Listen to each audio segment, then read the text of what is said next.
Hello, America. This is Mr. Citizen Patriot. I finally have made it here to Washington, D.C. I've been around for 17 years, born in Los Angeles in 2003. My role is to bring patriotism to a higher level in our country. My role is to wear this uniform for the sake of the men and women who wore their uniforms to be shot at, that I may be free. I didn't go to be shot at, but the least that I can do for those men and women who gave their lives for me is to wear this uniform to remind the world who they are and what they've done. And I've come also to raise the spirit of patriotism in our country, to come together, whether you're on the political right or left, it doesn't matter right now. We as a nation must come together, and what better person to help bring the nation together than a person like Mr. Citizen Patriot. And for more information on Mr. Patriot and how to get in touch with me and participate in this new awakening of American patriotism, go to mrpatriot.us. Get involved with this new American patriotism that we're bringing to you today. Hey, y'all. Shalom. Welcome to another exciting episode of Your Power Weapon. And weapon, of course, is in quotations because we don't want nobody out there to think that we're talking about physical violence with weapons and shooting people. No, we're talking about the weapon of your mind. Everything starts right here in your head, and get that together. Hey, we are here every Monday night at 7 o'clock p.m. Pacific Coast time and 10 o'clock p.m. East Coast time on urbansmartnetwork.com. Yeah, that young fellow you saw out there, Mr. Patriot, that's he's been around a while, and one of the things that Mr. Patriot said that, you know, the guests and I were talking about before we came on live today is the fact that we black citizens in America, we're the only ones who actually can bring unity and peace in this country, because we are the only ones that have the moral, obviously, and the legal constitutional authority to stop all the foolishness. We are America's treasure, the last hope of this country, i.e. the great white hope of America. That's why we do the 14th Amendment that was granted to us, and the Civil Rights Act of 1866, that we may catch up with the white citizens of America. So it's not a prejudicial thing. It's just an experience matter here in this country. Tonight, y'all, we are going to have Keith Hardeen and Ken White, the unicorn, Southside Chicago unicorn. By the way, speaking of Southside Chicago, I just heard on some news today, Ken, that the brothers and sisters, if you want to call them that, over there going off again this weekend. Lots of shooting and lots of killing. So we're going to come back to you in a minute, but I want to bring on first Keith Hardeen. Keith Hardeen is a dear friend of mine. Y'all starting to get to know Keith a little bit. He's been around a while. Keith, why don't you come on and say a few words to the folks, please? Yes, I am glad to be here, and always good to be here with Ken and with you. I like to hear what revelations Ken's going to give us today. That's impressive to me. I always like listening, so I'm going to do a lot of listening. Yeah. All right. Hey, and you know, Keith, speaking of the visions and the ideas that he's going to talk with us about tonight, the three of them actually, and one of them is called, he's calling the conviction of the Minnesota Taser incident. Y'all remember that? Okay. And he's going to talk about the vaccine, how the vaccine mandate is very akin to not only Nazism, but of course Jim Crowism, which I believe that's where the Nazis kind of got that idea from, because Jim Crow was around long before the actual German Nazis were. And the third one he wants to deal with is school vouchers, how we educate our children. And y'all know back in the Obama administration, he shut down a lot of that opportunity from what I heard now. And Ken, of course, can straighten all that out. So we're going to bring Ken on. And don't forget, y'all, remember now, I'm going to remind you time and time again to tell your friends to go to urbansmartnetwork.com every Monday night to check us out, because you're going to hear wonderful things you're going to hear here. Oh, by the way, look at where I'm at, y'all. Look, y'all recognize that place?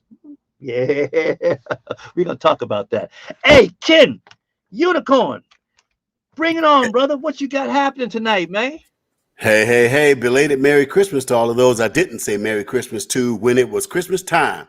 Man, now it's only, 364 days before Christmas again? So I I won't miss you know. on the next day. It's like a wind-up dial. You know, you wind it up and it just click, click, click, click, click, click, click. And when it runs down, you just wind it up again. So That treadmill. So you what's wind going it up on, for the brother? next one. Ted, Let's talk about this hey, conviction of the Minnesota Taser incident. What's bugging you, man? well, what's bugging me is if it, here we are in the holiday season, just like with February, in the month of February, you have what's called Groundhogs Day, and if Punxsutawney Phil sees his shadow, you got a long winter and all that kind of stuff, right? Right. Well, there was a movie out called Groundhog's Day with Bill Murray where he would go to sleep and wake up the next day and it was the same damn day all over again. Well, that's how I feel about this Taser situation and the officer who murdered Dante. This happened before. This happened right here in California.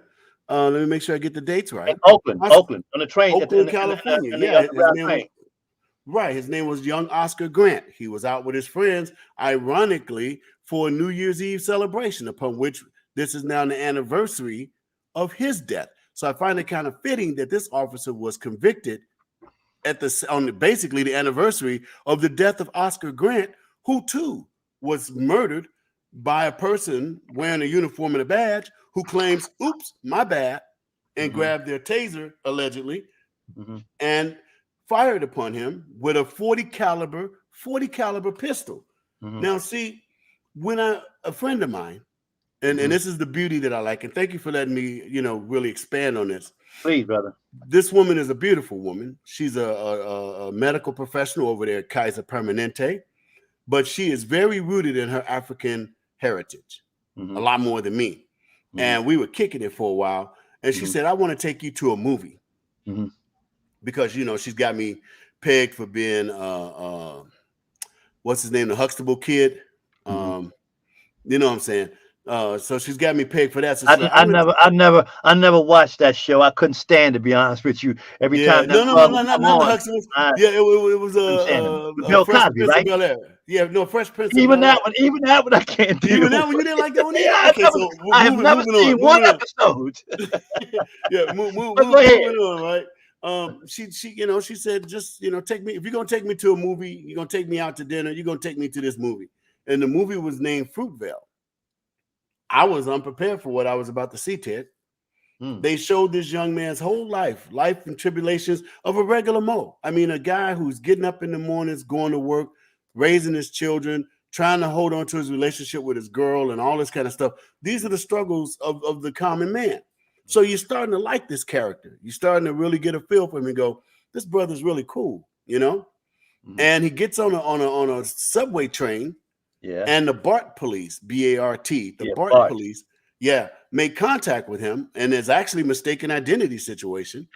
And while he's in a prone position on his stomach, the officer discharges a 40 caliber pistol in this young man's body. I remember that. Somebody must have turned on the water sprinklers in that movie theater, because my eyes got really wet and my heart was beating really fast, and I was really upset. Because, I've always argued, one, why do you carry a 40 caliber weapon? You pop somebody with that, you're dropping them. That's a given. 9mm gets the job done. A 9mm will get the job done. Even a 38 with ball ammo can do the job. You know what I mean?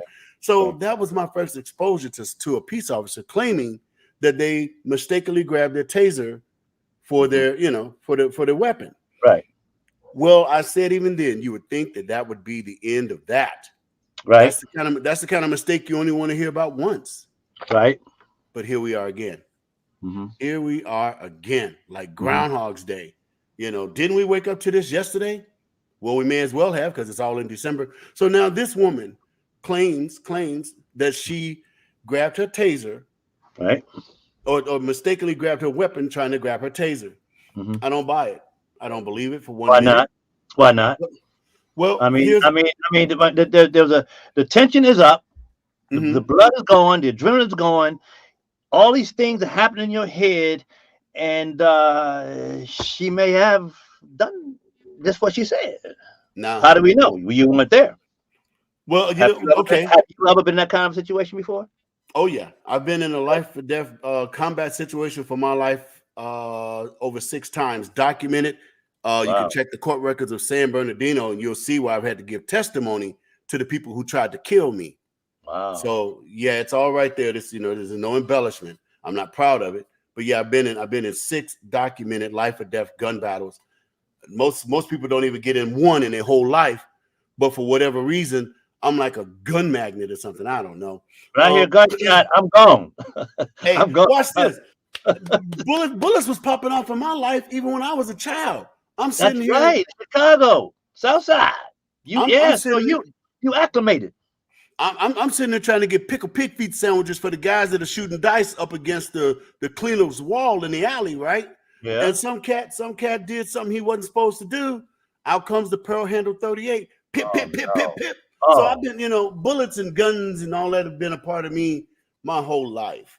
So when it comes back to this officer, right. Here's why I say that, Ted, and maybe Keith can chime in on this because he's a martial arts expert.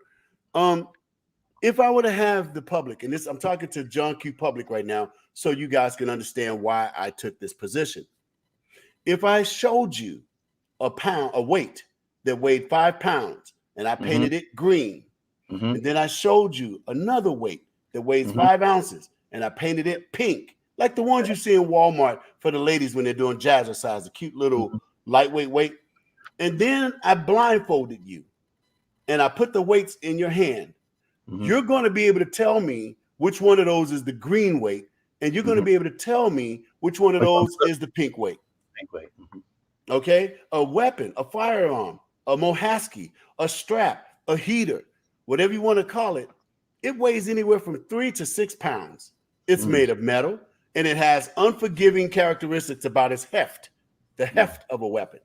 A taser is made of plastic. It's lighter. Its configuration and trigger is even different. You're not going to be, okay, because this is my argument for her. Let's reverse the situation. Let's say that her partner got blown away. The assailant shot her partner and he's dead. And her excuse will be, I didn't shoot the assailant because I grabbed the wrong weapon. I grabbed my taser as opposed to my pistol. Who's going to let her get away with that explanation? Right. So why does it work here? Why is she now allowed to be? Do you see my point on that? Yes, sir. A mistake of that caliber, no pun intended, is unacceptable. And what I believe in, and man, I'm not one of those ex-cops that likes to throw cops under the bus. This is not easy for me because I still back the blue. I got into fights with BLM at rallies trying to protect cops because I still believe that America, and especially Black America, we need law enforcement. We need it. Kidding. So don't get this twisted. Don't get this twisted. I'm not trying to bash on the cops. I'm bashing on her. And the reason I say that is if you make contact with a subject and they have a weapon on, we're trained to say to our partner, if you have one, because normally you ride solo anymore for budget reasons and all that. But if you were to have other officers involved in a field interview or contact or what have you, if you come across a weapon, you're to say weapon. Right. That lets everybody know now this situation just changed on a dime. Right. But there was no when you're using the paddles, like EMT uses the paddles, they get them all set up and they go clear, and then they pop you with the juice. Okay, maybe that's what she was trying to do when she was screaming, taser, taser, taser. Or maybe she was trying to cover up her tracks and give a plausible explanation for the fact she was going to pop this brother because they sick and tired of brothers out there fighting and squirming and acting a fool. So this is a double-edged sword because contempt of cop is real. What the young African Americans predominantly, what young Blacks out there doing is real. And both of them are wrong. Wow. That's amazing. What do you think? Ken, what do you think about that? Ken, do you think that perhaps the law enforcement people should be better trained in body weaponry as equally or more so than actual arms to prevent these kind of things from happening? What do you think, Ken? Well, I Keith? don't have, obviously, I don't have the experience that Ken has. Ken was, being a cop, um, and actually carrying a firearm. I used to carry a firearm as a security guard, but that was years ago. I haven't carried a firearm in years, but Well, your I body's would your weapon, say right? based on my professional, based on my skill, I would say, because I don't use firearms. I use what I call, a smaller weapon, a baton. And I think that the training is the same, though, the idea, in the sense that you have to train with the weapon that you use. If you intend to use a firearm, train with your firearm. If you intend to use a taser, train with your taser. But I would not suggest wearing a taser and a firearm on the same side. If her shooting arm is being left-handed, so I'm left-handed, my shooting arm is my weaponry is with my left hand. So if I train with my left, I keep everything on my left side that I intend to use. And I practice on it regularly. Practice drawing the weapon and using the weapon. So she should have, practiced the art of to draw her taser, just as she would draw her firearm. And they should not be on both sides. I don't know if that's the case or not, but if she's left-handed, the taser should be on her, the strong hand, or, the firearm should be on her strong hand. So I don't know if she wore both on the same side. One should be on one side, one should be on the other. The weaker side should be, of course, the taser. The stronger side should be the firearm. But that's just my opinion, my professional opinion. So I would train people with their strong arm using the weapon on that side only. And that's the way it should be. Because in the heat of the moment, you just may panic, or you may grab whatever is available because of the heat of the moment. But if you train yourself regularly to use one particular plan of using one particular style of drawing the weapon, it'll always be there. That's Well, what I Keith, think. that's just popped into my head talking with Ken a few minutes ago. What about training? Because that was a close quarter situation. I mean, you're good with your body, your hands, your little tools there, but that ain't gonna stand up to a gun. However, though, when you are in a close quarter situation like they were doing, oftentimes like police and these folks are into, wouldn't it be good to also train them? In this case, there is no gun. Use your bodily weapon. Yes. In fact, I've been saying that for years. I've been suggesting that to police departments and police officers. And, I guess they just don't have the time or the manpower or the, I don't know, funding, whatever you want to call it. They Could it? just, Could it? I don't Could know. it? Could it Ken can shed some light on that. Yeah. Could it be, Ken, that the community is always screaming police reform, and I want to talk about that later as we go into a conversation about school choice, young people. But the people holler police reform, police reform. Do you think that maybe the folks who are hollering police reform should also include in that police reform guys like Keith to teach them bodily weapon as opposed to always having to go for the gun or the taser? Now, that's an interesting question, and I'm going to answer it from life experience more so than my career or time that I spent as a peace officer.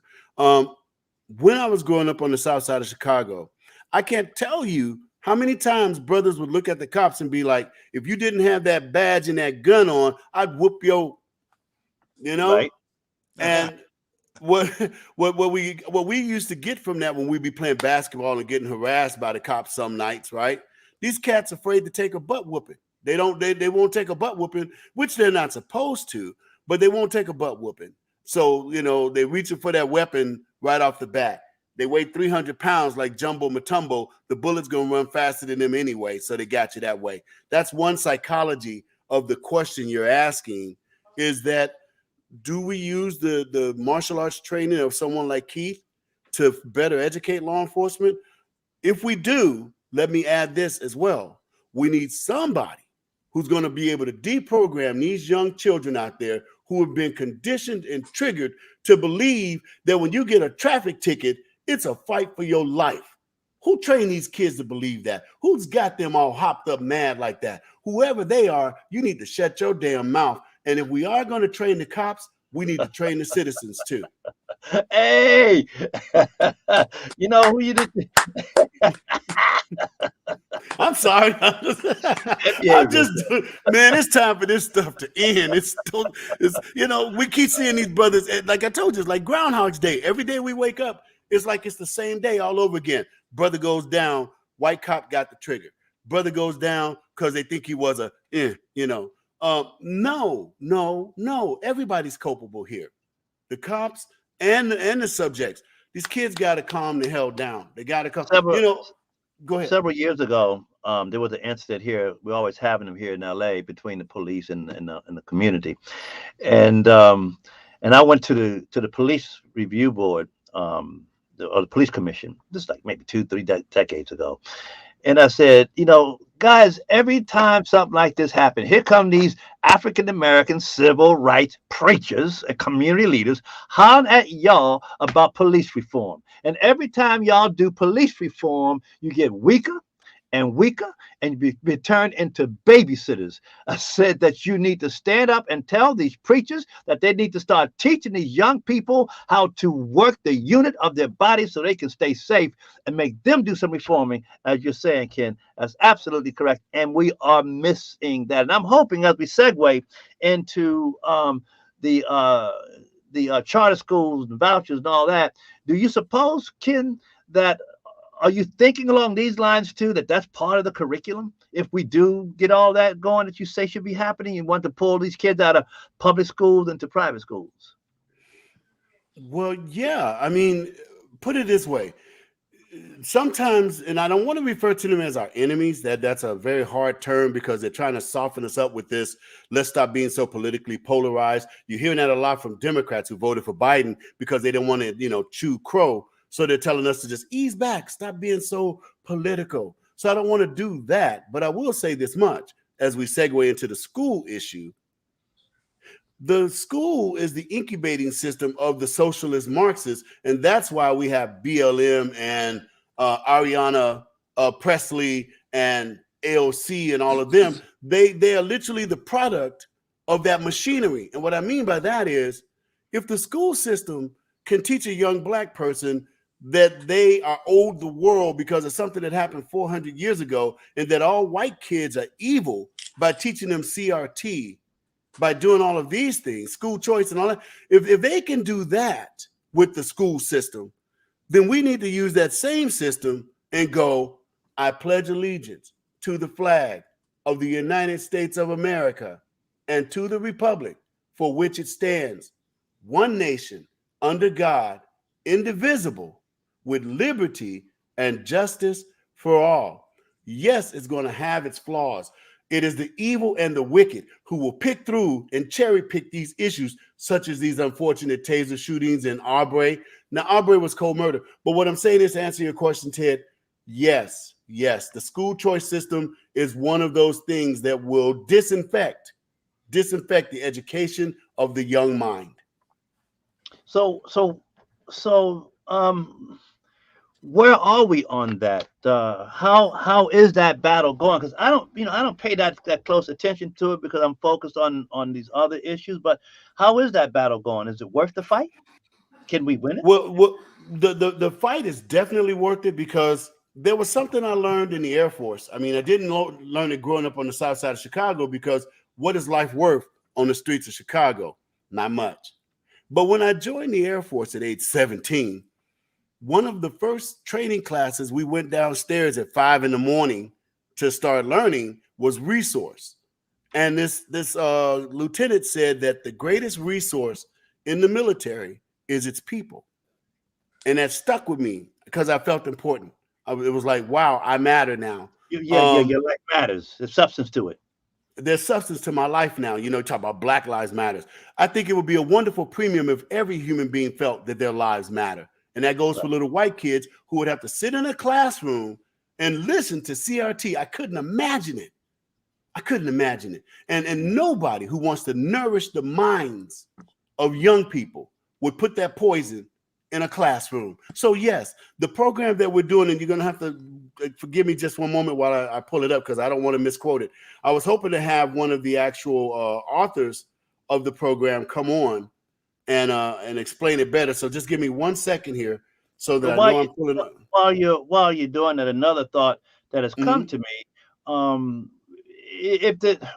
What happens to the kids, the students who can't leave the public schools and go outside the community, wherever? Let's say someone deep within the ghetto.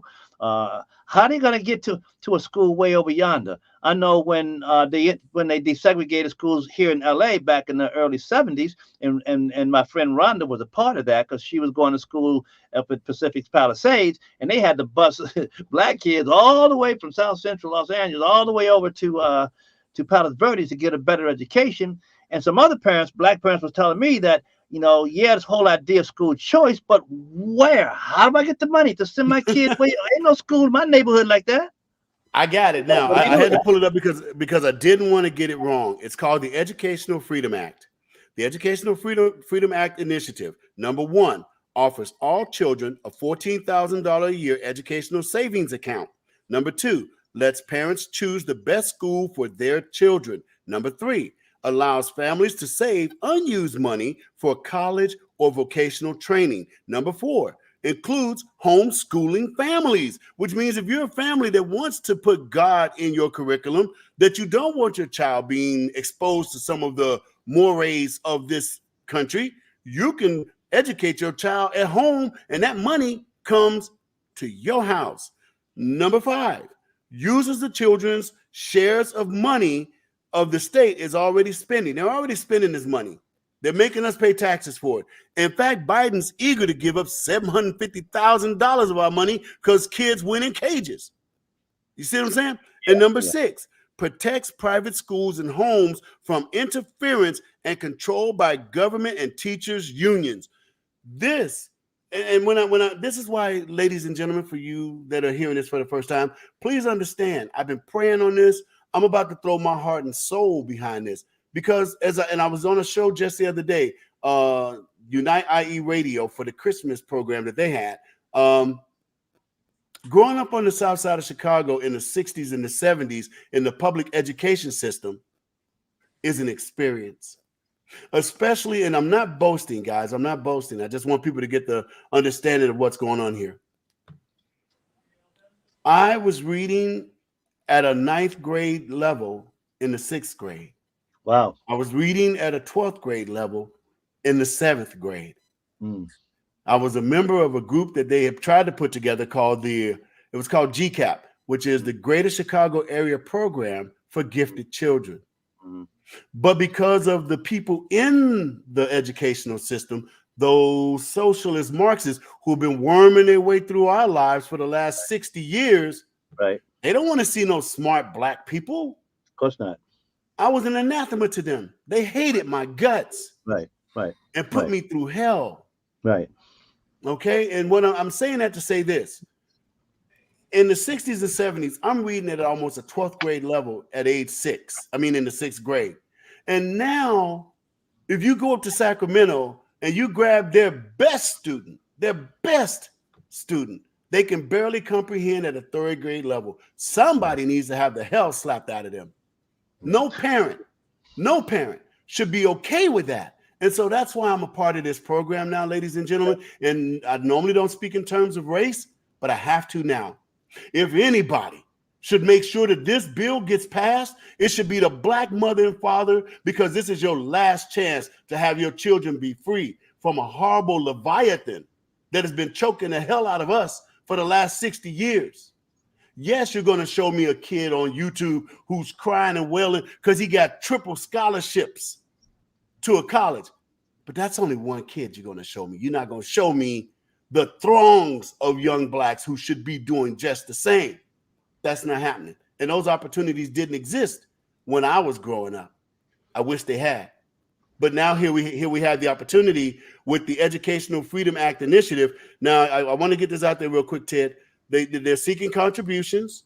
If you want to volunteer to let's start getting the ballots put together, you can go to www.californiaschoolchoice.org, or you can reach Mr. Dale Broome. That's spelled DaleBroome for San Bernardino County at Dale Broome at californiaschoolchoice.org, or his phone number is 951-322-6351. We need boots on the ground. They're not funded like the Democrats are. These are just regular patriot Americans, that 1/3 that you taught me about, Ted. When I'm learning from you every time I meet you. And I'm learning that America was saved by 1/3 of its citizens. The other 2/3 was picking in their nose and doing all kind of other stuff. It was 1/3 of the people who always made the difference. Well, when we get, I hope we don't get destroyed. I should watch my words on that. I was going to say when we get destroyed. If the black largesse is destroyed, they're not going to be able to say that there weren't opportunities and chances to turn this thing about. The School Choice Initiative is one such vehicle that we can use to begin to heal the black community. We must do this. Folks, that's Ken White, the unicorn, Southside Unicorn, here on Your Power Weapon, on Urban Smart Network. And we appreciate that. We're gonna segue now into another part of what Ken wanted to talk about tonight with us, was this whole idea of the vaccination or the jab cards are the new kinder version of Nazism and racism. And we've been talking about that here in Your Power Weapon quite extensively. And in fact, coming up this January the 2nd, 2022, the character you saw in the beginning of the broadcast, Mr. Citizen Patriot, is going to be leading a not a protest so much, but a demonstration of our desire as to how this country should be governed, particularly as it relates to us black citizens, because the mandate specifically, as everything else in this country, it hurts us more. When Donald Trump said something we had been saying for years, which got him in trouble, of course, he said that illegal immigration hurts black people more than anybody else. When white people catch a cough, we get a cold. When white people get a cold, we get pneumonia. When they get pneumonia, we die.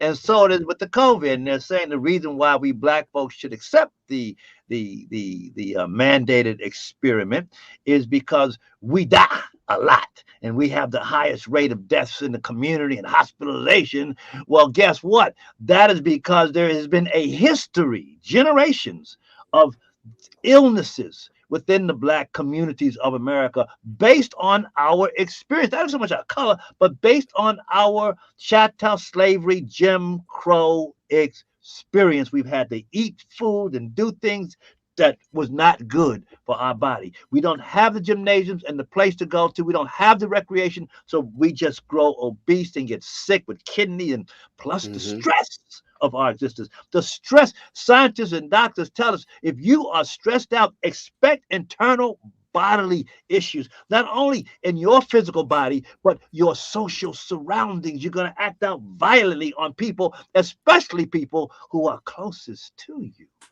See, now they want to be concerned about us catching COVID. Police, where were they before COVID came? So now they want to tell black folks that we have to carry a card. So Unicorn, break out the horn and stick it with it, brother. What's up with that? What's up with that is this. And again, I'm so honored to be on Your Power Weapon. This is a great show. I'm putting it out there to everybody. I just shared it with the Redlands Tea Party to let them know that I just told a whole new sect of people about the school choice program. This is where I have to shed my fear of things, because I'm not ashamed of God. Am I a perfect man? Of course not. And God qualifies the people he chooses. He doesn't choose the qualified. I didn't ask for this. He just came to me one day and said, Kenny, your life is going to change. The things you used to do are not going to happen anymore. I need you to open your mouth. And it has taken time. It has taken faith in knowing his voice against all the others. It has taken time, as my good friend Keith told me. He said, if you speak things and they come to pass, then don't worry about what people call you, Kenny. So here we go with COVID.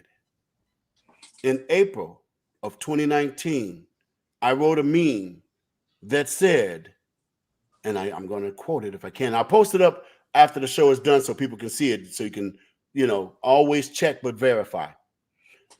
In April of 2019, I wrote a meme that said, God told me to tell you, you have seen enough. If you do not respond accordingly, in the month of March 2020, you will be wearing masks. That's what the Holy Spirit told me to say, and it's verified, documented. It's on my Facebook. It's on my Twitter. I'll share the meme again tonight. And there were several others that I wrote akin to that same thing. I've been given in my spirit, man, a countdown for America. You hear all these Republicans, GOP, and all that, whether it's to try to garner votes or to just be popular and get more clicks and likes. They always say, let's save America. Let's save America. No, there's no saving America. Scripture says she doesn't play a role in the end times. No man knows the hour of the day, so I'm not trying to say that time is now. However, all we can do is give America a little more time. It may cost us everything. It may cost our lives. It may cost our treasure and our sacred honors. And all we can do is give America a little more time. Now, over the last 2 years, we've seen this COVID phenomenon. When they came to us and said, experiment. Experiment. There it is. When they came to us and said, please put on a mask, help us to tamp this down. We only need you to do it for 15 days. On that same day, which was March 15th, if I'm not mistaken, of 2020, I made another meme. And that meme was a warning to America. And it said, please, whatever you do for 30 days with this government will never go away. Don't you let them make you keep those masks on longer than 15 days. They said 15 days. Damn it, you make them stick to it. Well, it's almost what now? 700? 600 days? Yeah, many moons. It keeps, right, it keeps progressing. It keeps progressing. So now what I'm doing is I'm building my case, y'all. So let me just, let me go ahead and come on with this one. Then I was speaking to the Black community more so than I was any other community. And some people in the Black community came back at me and said, hey, why don't you stop with all that coonery, all that spooky talk, and why don't you stop cooning for the white man, and why don't you stop, you know what I mean? I was a coon, I was this, I was that, and they were like, you're fear mongering and all of these things. And I told them, I said, this virus has a purpose. And if you look at my YouTube page, you'll see a YouTube video, which you can't find it unless you actually go look for it, because it's been shadow banned and blocked. I had a young Black man. Thank you for letting me embellish on this, because I'm building up my case. Had a young Black man next to me. Hey, what's that? Go back to that mask again, Smoke. Yeah, look at that mask, man. Look at that. March 16, 2020, 15 days. Exactly. So yeah, I was off by a day. But if you go on my Facebook, you'll see I made a meme on that exact same day, pleading with America in the name of God.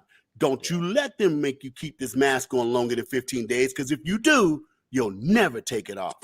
That's what I said. So now I'm talking to this young Black male, and I tried to tell him about the clip I'm trying to speak on now. It's called TikTok America. Your time is almost up. I remember. Now, did you see it? You saw it, right? Yep. Hey, I told people 3 years ago, 2 years ago, 1 year ago that this thing would come. They have come at the Black human being from another angle that has hitherto never been seen. So people thought I was talking crazy. So then they asked Dr. Fauci. So and your show shouldn't be banned because I'm speaking this, because it's all fact-based. So if they want to fact check it, they'll be lying on themselves to do something with what I'm about to say. They asked Dr. Fauci numerous times, did you do gain of function with COVID-19? He lied to Congress. No, that characterization is wrong, and I take offense. How the hell are you going to take offense with the truth, you liar?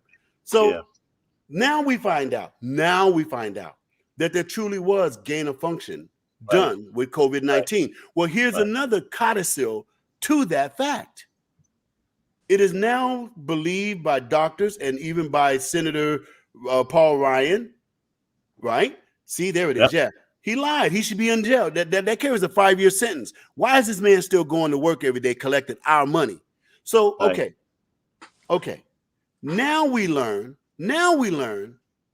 that COVID-19 is actually genetically designed to attack a particular race. And they have asked the Chinese and everybody who's put their hands on that damn thing, will you please tell the truth about who you designed this thing to get? Before. And they won't say a word. Dr. Fauci puts that smirk on his face. Nobody's saying anything. But this is what we learned, and I did a show on it real quick. So I'm winding up here, guys. I'm going to be quick about it. There's 3 characteristics of COVID-19 that turns it into a guided missile. Those 3 characteristics are these. If you have diabetes, COVID-19 likes you. Well, guess who got diabetes? The African Americans. We have diabetes more than anybody.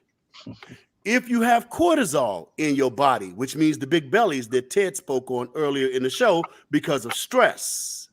Stress and cortisol is another guided missile for COVID-19. And here's the kicker, y'all. If you have a plentiful amount of THC in your body, which means you smoke weed, you do the sticky yicky, you do the purple murple, you do the boobity pop. If you one of those people, oh my God, COVID-19 really likes you. So here are the 3, parameters of COVID-19. That's Diabetes, the one, that last cortisol. one. What's that, Kim? Yeah, that last one about the THC. I was really surprised at that information. I found that out too, and I said, "Wow, all the people that smoke weed, especially in California, I wonder." Well, that's why legal. California has the largest COVID, events. People are not. I don't understand what the people are doing. This is so set up. So now they got their machinery, which is the virus, and I warned people. I said the virus and the vaccine are evil twins. They're evil twins to each other. The vaccine buttresses the virus. The virus buttresses the vaccine, and then vis-a-vis comes the vaccination card. Now this one got pulled, guys. This got pulled. So I'm gonna say it again. I hope it doesn't get your show pulled, Ted. No, we good to go. But I wrote a show, and it was to the young people. Well, they be after a brother named Kenny, Southside Unicorn. You good here? Thank you, brother. So here we go. I wrote a show to the young people, and I was like, you may not remember this name, but you better learn it. Checkpoint Charlie. Checkpoint Charlie was a location between East and West Germany where you had to have the proper papers to get through, or they would spray you with machine gun bullets. Folks, Checkpoint Charlie came into existence at the end of World War II, some 70 years ago, between the Western Allies, England, United States, Canada, etc., France, against the German peoples at that time, who turned themselves into Nazis. And they got their butts whooped, of course, ultimately. But at the end of that, the Soviet Union, Stalin, and the United States at that time, Truman, they weren't getting along, and they were trying to carve up Europe. And so the Soviets decided to put up a gate at the Brandenburg Gate, kind of where it started at. And that's what Checkpoint Charlie is. And you had to go through there and can continue with your conversation. And so we're at Checkpoint Charlie, like you said. And thank you for that cleanup, because I know I gloss over stuff sometimes. Dude, you see, you are a historian. You study, and most people, not just our people, and this is why we're in trouble, ladies and gentlemen, is because we don't study. We don't know our roots. We just think everything happened here yesterday. No, there's root to everything that's going on in this country, and that's one of the roots that we're dealing with today. That business of back in World War II, at the end of it, that was never completed. But nonetheless, though, back to what the Nazis used to say to people. When you're going from point A to point B, show me your papers. When he used to say that to chattel Show slaves me in your America, papers. go from point B, show me your papers. Exactly. And so here we go again. And to make a long story short, in true, no joke, bona fide slavery days, we had chains around our necks, around our waist. You know, we had whip marks on our backs. Hey, we also had on the mask, man. Exactly. You beat me to it. You stole my thunder, man. You stole my thunder. Oh, I'm sorry. That's all right. So anyway, so yeah. Watch this. Never mind. But okay, watch this. So in the real slavery days, right? I mean, just no joke, kung fu day, no denying the three of us would be looking quite peculiar, you know, if we were back in those days, because we'd be all chained up and whatnot. Well, that was socially embarrassing to the world. It was morally shocking to some whites and others. That's why we got the whites in the North and the South. So they had to do away with the chains and the whippings and all of that, which brought forth the 13th, 14th, 15th, amendment, Juneteenth and all of that. So now we're in a more pleasant, more kinder form of bondage. Stealthier. Covert. Stealthier and covert. Stealthier, right. So then you got Jim Crow and all of that. And then you ended up with, separate but equal, right? That didn't work. And then we went into full-blown, y'all gonna give me my damn rights. Even if you're gonna hit me, you're gonna get me bit by dogs, water hoses. If Martin Luther King's gotta die, y'all gonna give me my damn rights. So we ended up at a point in time where we literally were right there. We see and I'm gonna make it quick. That's the problem. People thinking about America. They think America is some giant golden chest with gold and rubies flowing out of it. No, it's just a wooden chair. There it is. Yeah, we've been wearing masks. Wow. And there's another one. There's another one covers the nose and the mouth, just like what they wear today around here. White folks. Exactly. So with you brothers out there trying to talk about 1619 and all that, looks like you might have missed something, huh? Looks like something got by you, right? So you should be the most offended about this mask, right? So now we are really at the moment where we have our freedoms, and it's not super glorious. It's just freedom. It's just freedom. And sure enough, like Ted said, the FBI, the Democrats, the school systems, all these power bases sought to dissolve the black family, alienate the black woman from the black man, whatever, vis-a-vis. But now here we are with over 50 years of squandered opportunity. And those that have hated us from the start, and they never stopped hating us, have devised a new machinery to bring back their hatred. COVID. So you're alluding that they get ready to kill us. They're trying to eliminate us off the scene. Watch this. And watch this. Keith and Ted, I need you guys to help me with this. I'm gonna say a name of a race of people, and then let's just take off with it. Ready? I'm not even going to mention the Jewish people, because we know what happened to them in the Holocaust. That some people didn't happen. And people get mad at my Jewish brothers and sisters for keep bringing up their issue. No, learn from them. They said never forget, and they ain't gonna never let again. You either. But now watch this. Watch this because the hearts of men is wicked, and our history shows it. I don't even have to use the Jewish people. I'm gonna say another group of people, and it's gonna make my point about what could be the fate of African Americans if we don't get our shit together. Okay, ready? Armenians. Yeah, the Armenian Genocide. I know what happened over there with the Turks. They wore them out. World War I, ladies and gentlemen. Ooh, what they did to the Armenians. Mm-hmm. And they weren't Don't tell me, huh? Don't tell me they can't do it to us. You know what I'm saying? And when you see brothers running up on old white men and knocking them upside the head, or some sister on a train beating a Chinese woman senseless, or running into stores like Macy's, and when you look at the faces under the mask, the majority of them are young black people. Yeah, I know. You know what Yeah. I'm saying? When you Same with see all that, that. Yeah. Yeah. Go you ahead. see what I'm saying? When you see that there are races of people, they're good people. They're not perfect. They may not even invite you to their house for dinner, but they ain't racist. Right. And now no white person is safe from being accused of being a racist. Right. So when you look up in Sacramento and young 20-year-olds now wearing swastikas tattooed on their bellies, these are the grandchildren of old Democrats. Yeah. Let me segue back real quick to the Armenian matter. I'm fairly close with the Armenian community, and I've spoken at their events. And in fact, I'm planning a journey to Armenia, perhaps to get over this. Maybe that's why the Holy Spirit told me to pick the Armenians, because I was told to say that. Yeah, and there's a movie done about me called Heal America, and it's a document made by an Armenian guy. You got to see this cat, this flick. So you're in the movie called Heal America. You were in the movie.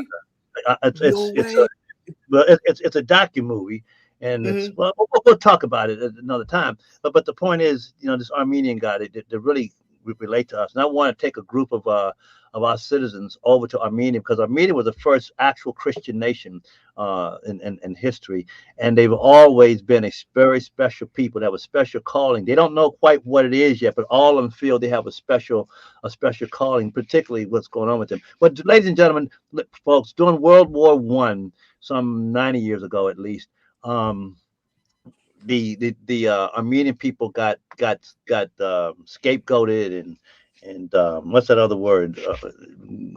Anyway, they got blamed for some stuff, and they rounded up all the intelligentsia of the Armenian people, and they marched them out in the desert. And about 1.5 million of the Armenian people were slaughtered, and nobody really has done much about that. In fact, they even confronted Barack Obama. I was part of a big demonstration here in LA a few years ago. But I just want you to know that, okay? That's all. I just wanted just a bit of information. Go look up the Armenian genocide, and you'll be pretty surprised at what happens, people. And history, as Ken said, folks, if we fail to forget the past and how things happen, we're likely to repeat them. And throughout history, there have been genocides of whole people. And I am concerned. I have been concerned about our fate ever since I was a younger man. I've been struggling with this because one of my professors, history professors, at a school in Pennsylvania, I was going to college, university. I was off-campus student, and ironically, there was a lot of black young people on the campus. This is shortly after all the fight with the Panthers opening up, black studies and black curriculum. And I went to the class, and there was like 30 of us in the class. I was the only black person in the class. And then everybody, they didn't say nothing, but we all knew. But towards the end of the course, the professor said there were 3 times in American history in which your people, he said, your black people were free in this country.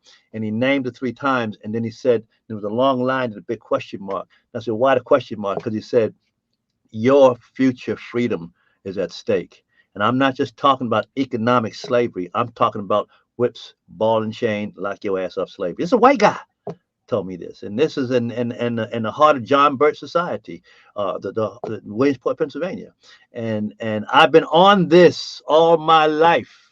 That's why when the Lord spoke to me, homeless, that is the ultimate statement of everything that's wrong, not just in society around the world. It's the warmer practice about genocide right now. Of course it is. See, and in fact, the other day, I met with the leader and founder of the Simon Wiesenthal Center here in Los Angeles about this very issue, and he is agreeing with. He said, "Ted, you prophesied this 25 years ago. So next week we're going to meet with the rabbi to discuss this matter, because he want to know what is it the Jewish community can do to protect black people from the coming genocide in America, folks. And if they get us, now tell white folks this, if they get us, they coming next. Your white skin is not gonna. You're already a chattel. I tell people on the business, you're already a chattel slave. How do I know that? Because you allowed somebody, a government, to take ownership of the body that God gave you. Of course, what the Declaration of Independence said, and they're experimenting on your body, and if you deny them the right to experiment and make billions of dollars off of your body, they will punish you. That is chattel slavery.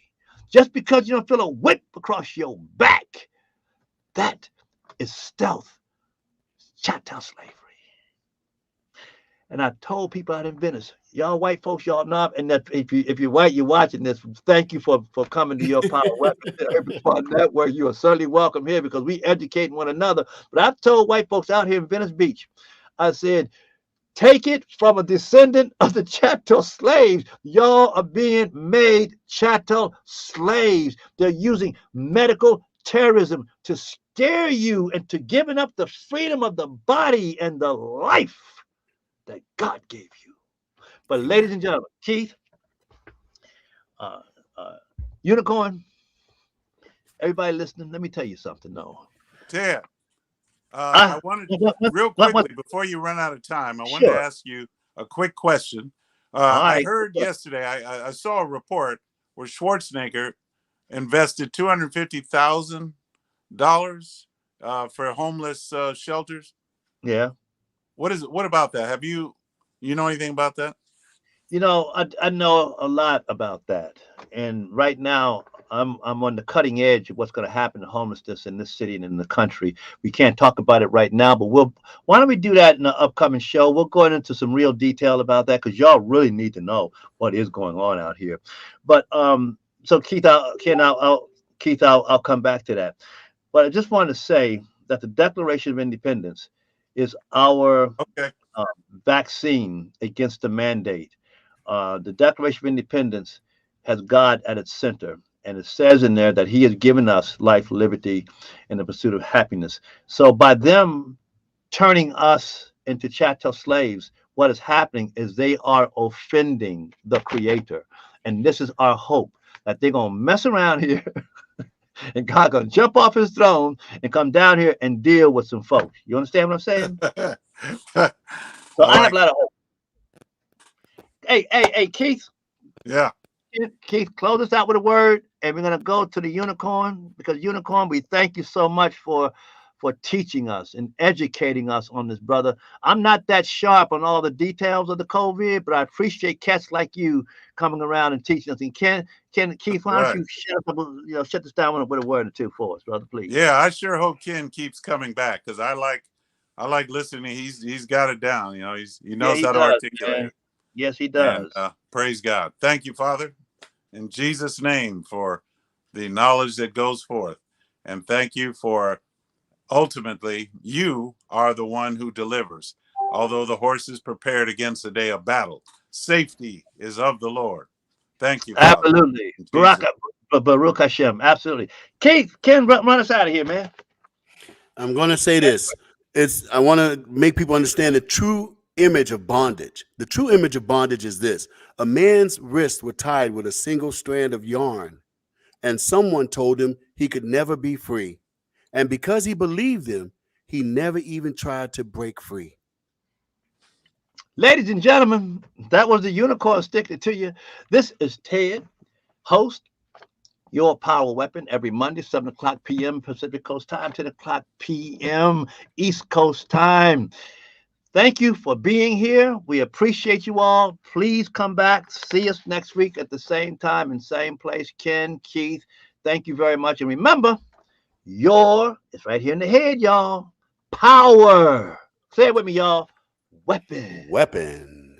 Hey, I'm honored to have been on. Thank you so much for having me on the show. Hey, thank you, brother, for being here. Good night, everybody. All right, guys.